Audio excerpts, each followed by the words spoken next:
What's going on, guys? Welcome back to RC Everyday. I'm going to take a look at the shop truck engine. I need to get this one detailed and finished to the point. So I'm getting ready to go to Georgia to Zombie Palooza. And yeah, just want to have one ready to display. I don't feel like painting the chassis and all that on this one.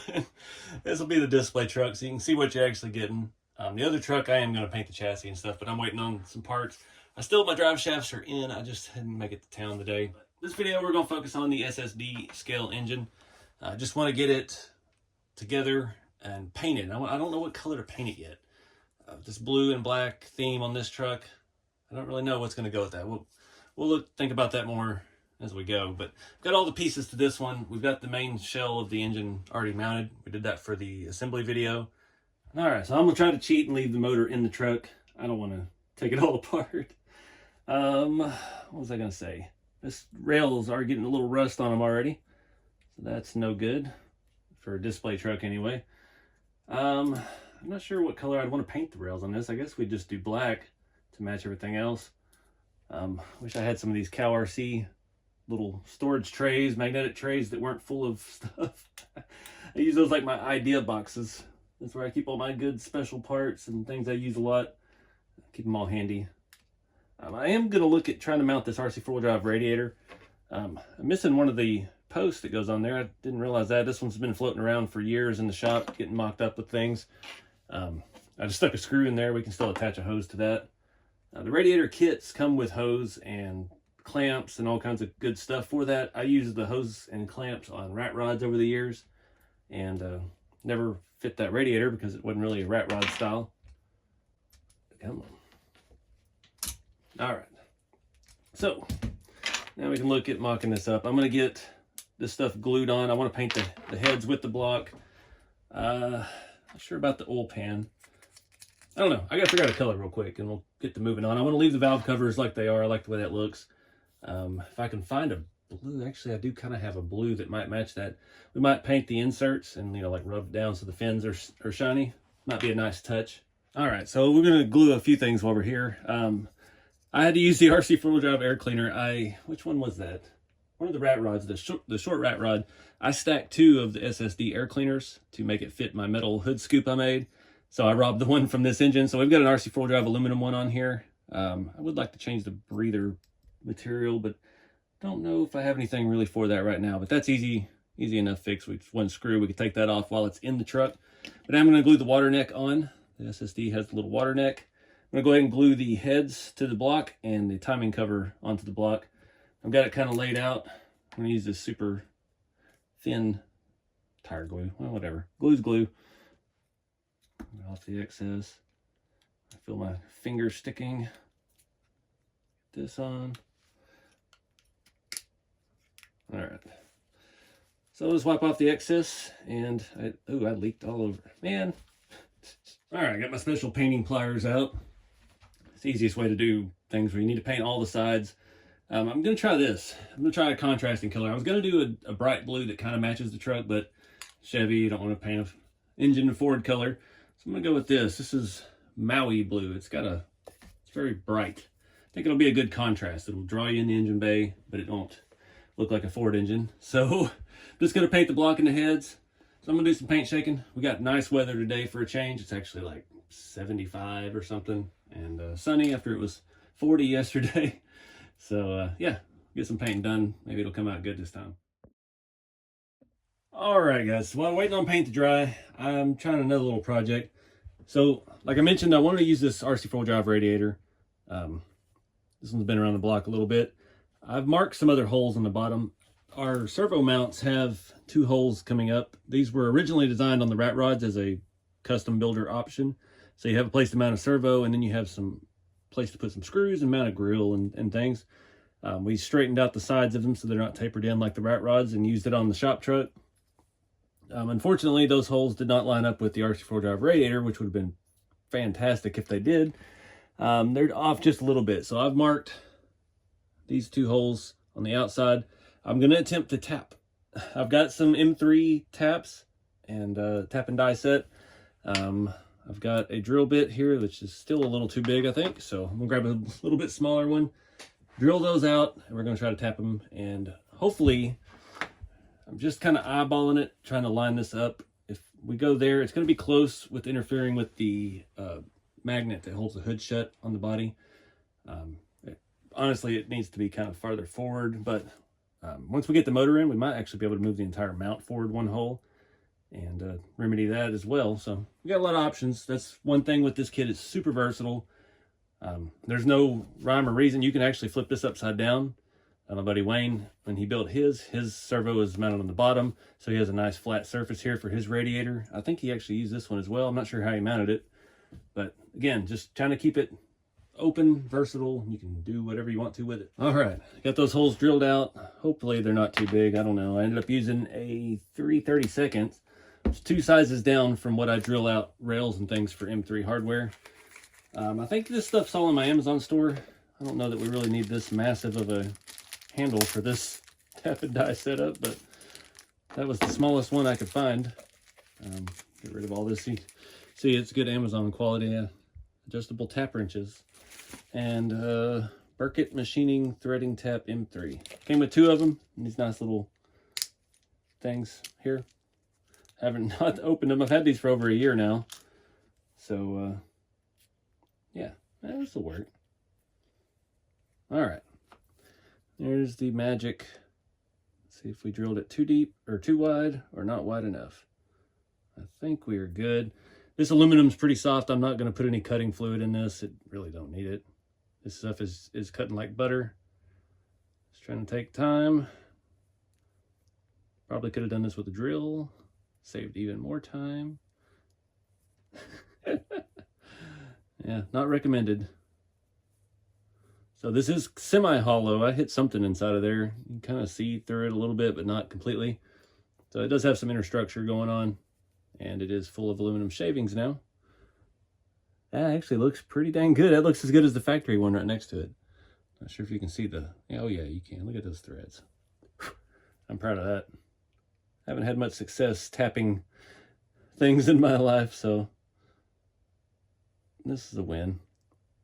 And ideally, you'd want to like clamp this in your vise and get a nice steady hand for it, which I am not doing. This one would be a miracle if it holds a thread, because I'm wobbling all around. Now we're biting. All right, you can feel it when it starts to go.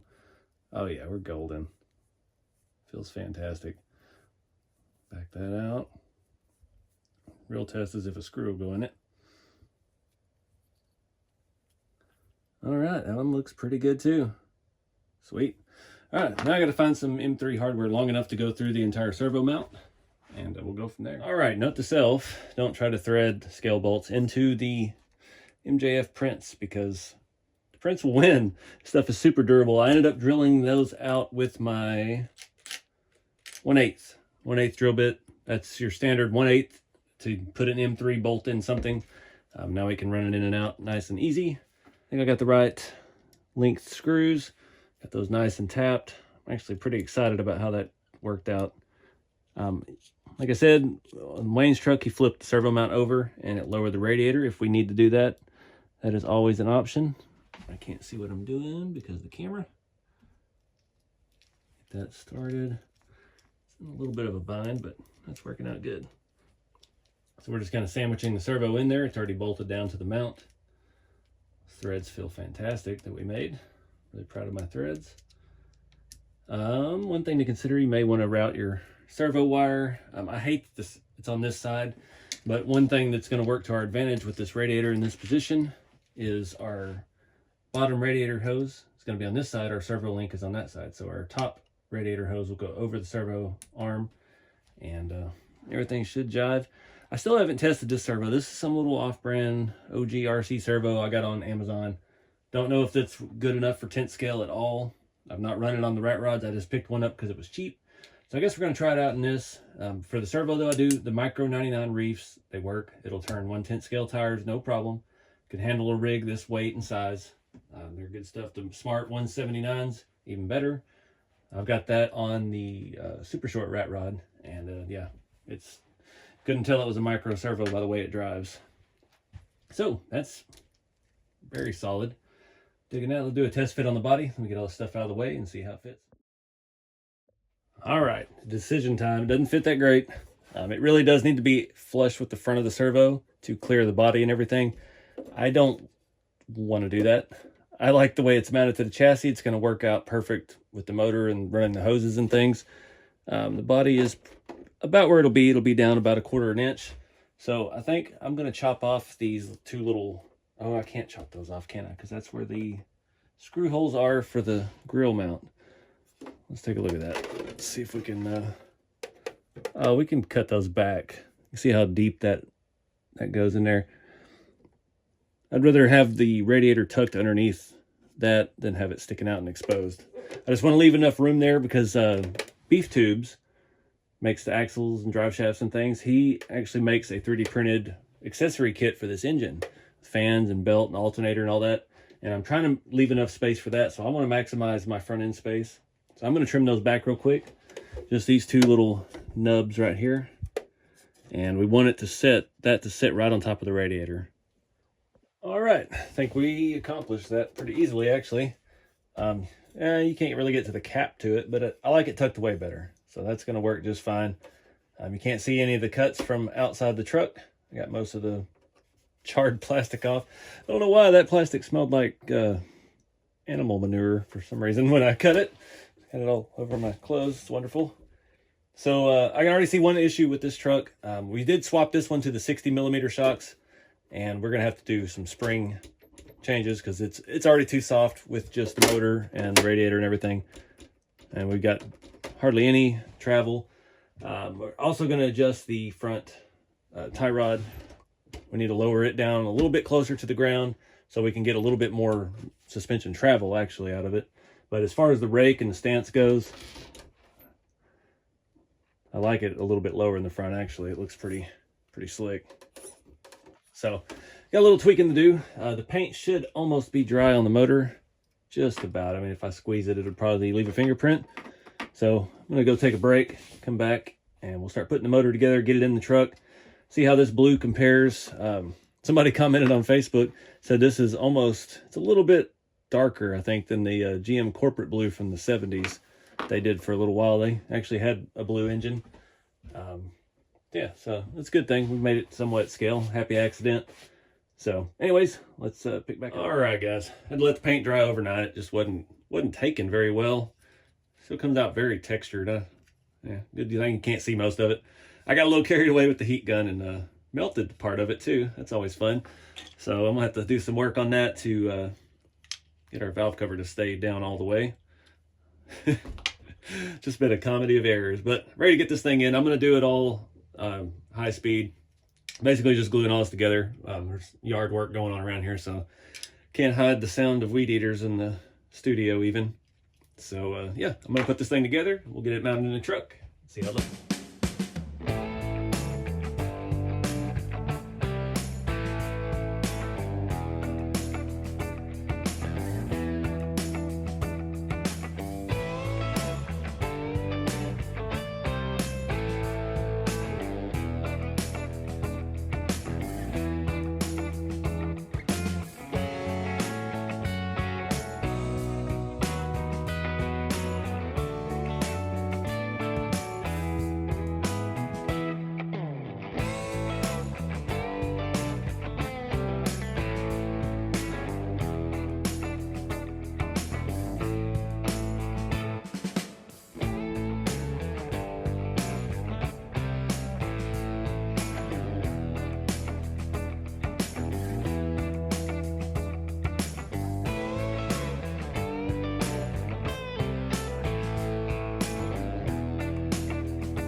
All right, guys, got that in.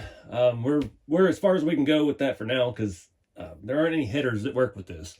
And I know there's a couple folks working on some, and they're going to be very popular because there's no headers that'll work with this.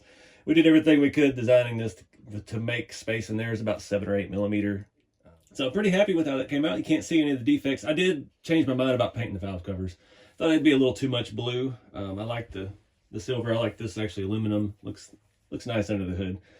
So that's all in and good. Got our motor wires out the back. They're a little short. I wish it always works with these scale motors. The plugs barely stick out. We'll have to see how that fits with our firewall. We may have to point those one direction or another, but it is what it is. What's next? We need to play with the suspension. So we got a good range of motion right now, but we're bottoming out on our steering link, and I've got that spaced about 6 millimeter. We need to lower that down a little more so we can get a little more up travel. So we've got a good range, and I'm going to swap out the springs inside of the shocks for some stiffer ones. Well, got springs everywhere. So these are 60 millimeters. I have a ton of springs for the 50s because the RC4wd Bilstein 50s come with extra springs in case you need to change them out. So I'm pretty certain this is what came out of there. This one is a lot stiffer, but it's shorter. So I don't think that's going to do what we need it to do. Let me try it out though. It does, well, all right, it does fit down in there. Let me see. We do have room in the shock head of this as well. Sorry, I'll bet you where you can see. So the spring can fit up inside of the head of the shock. Ooh, that is nice and stiff. All right, well, I'm gonna put this side back together. I'm gonna leave that one off to the side where I know where it was. And we still have a lot of adjustability on here as well with the shock mounts. If we really needed to, we could have just moved this down a mount. It was much better. We won't know for sure till we get the body and everything on, but I think that'll do the trick. That feels much stiffer. So I'm gonna flop this around, do the other side, and we'll see how it does. All right, so I pulled all of this off. I think I remember why I only went with the 6 millimeters because I didn't have any screws long enough at the time. I've restocked all my scale hardware, so we'll see if we can make some 9s fit in there. I think that'll be about as much as we want to go. We don't want that point sticking down too far ahead of the tire because when we hit things, it'll catch in there and make a mess. So, all right, so I'm gonna have to split the difference. We're gonna have to put a screw in from the top and the bottom. It's not ideal, but it'll get the job done. That one may not be quite long enough. Where's my little tool? Do it by hand. I don't want to strip it out. All right, we'll flip it over, and we'll do the same thing on the top. May actually throw a little spacer in that as well. All right, everything looks to be good. I don't like that. Wish I had the other end of that radiator. I don't have a clue where that little piece went. I didn't even realize it was missing. I've had that radiator floating around for years. But now we got a lot more travel, a lot more down travel, and it's a lot stiffer. So throw the body on, we'll see how it looks. All right, I'm pretty happy with how that's sitting. And we've got plenty of suspension travel, front and rear. Was talking with Wayne, Wayne's RC World. He drew up a little step or a C-notch for the rear of the frame, just like, you know, you do a flip kit on a truck, it usually comes with a C-notch. If that's something y'all would be interested in, let me know. We're looking at like a bolt-in piece where you just bolt it to the rail and then you would clearance out to give yourself a little more up travel in the rear, just like on the real truck. Just, you know, trying to find little ways to keep this exciting. So yeah, we got plenty of room for our wiring back there. It worked out great. This had so much space for the transmission tunnel, and actually lowering everything down really helped as well. So that looks good in there. I'm glad I left the valve cover solid. I like that look. So only thing else we need in there is headers and plug wires, and maybe some inner fenders. I don't know. I'm sure somebody will come up with something like that. But I'm digging it. That's good. That was a good color. It's light, kind of pops in there. I didn't want to do too much of the same blue, and I didn't want to do it black or, you know, something that's going to hide the detail. So that shows a lot of detail. I was talking with somebody on Facebook. They said that's actually very close. I may have mentioned it in the video last night. It's actually very close to the GM corporate blue that they used in the mid-late 70s. So yeah, it works. I'm digging it. And like I said, we got this transmission and motor at the right height. In the real truck, a small block would set down a little bit lower, but the way the RC4 drive transmission mounts and align with the electric motor, and this kind of sets on top. Couldn't get it that low without the transmission hanging out the bottom of the truck way too far. It would be sitting on the ground at this height. So right now, as it sits, the transmission is flush with the crossmember, except for that one little bolt bracket that hangs down on the bottom. That little guy right there, that sticks down below. So as you're dragging this truck, that's what's going to drag off. And you can cut it off if you really want to go lower, because that thing's got enough bolts in it and it's all aluminum.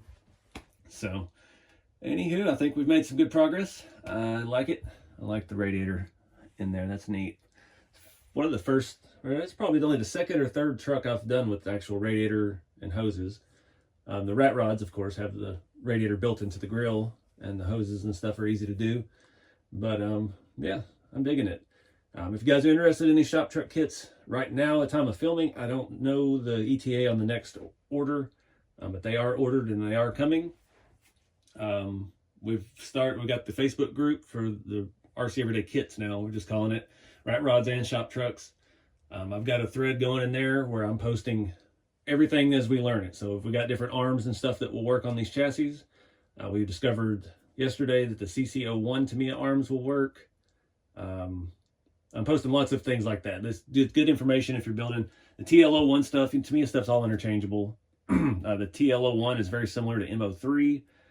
CC01s will work. I believe you might have to modify the inside of the arm just a little bit or something like that. But it's just, yeah, there's a lot of stuff that works. And Tamiya has reused stuff over and over throughout the years.